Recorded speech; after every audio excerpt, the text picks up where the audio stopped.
Har bitta ayol mana biznes ledi bo'ladimi, boshqa bo'ladimi, hamma ayol xohlaydi.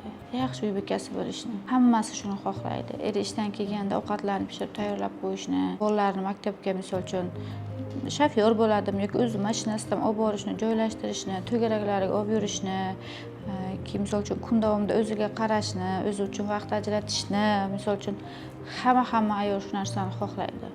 Yuragini tub-tubida bo'ladi. Любой bitta ayol bilan, любой bitta masalan ko'p pul topadigani bilan ham yokida voy men ishlashni xohlayman, men mana bunaqa bo'lishni xohlayman, hozir qiynalib ketdim deyotgan ayol bilan ham 5 soat gaplashing, 5 soat. Shunaqa o'rtoqlarim bo'lgan, mana periodlarda bo'ladi. Samolyot 7-8 soat uchamiz. Aytdim sizga kimligini. O'sha ham boshida aytgan, "Voy, menda hozir mana klientlarim bor, ishlayman, mashinam bor. 1 yilda yangi mashina olaman, sayohatlar qilaman, u qilaman." Yo'q, u aslida u uchun baxt emasligini u 5-soatda gapirib bergan menga.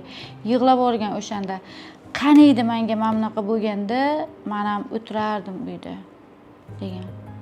Hamma ayol xohlaydi bu narsani.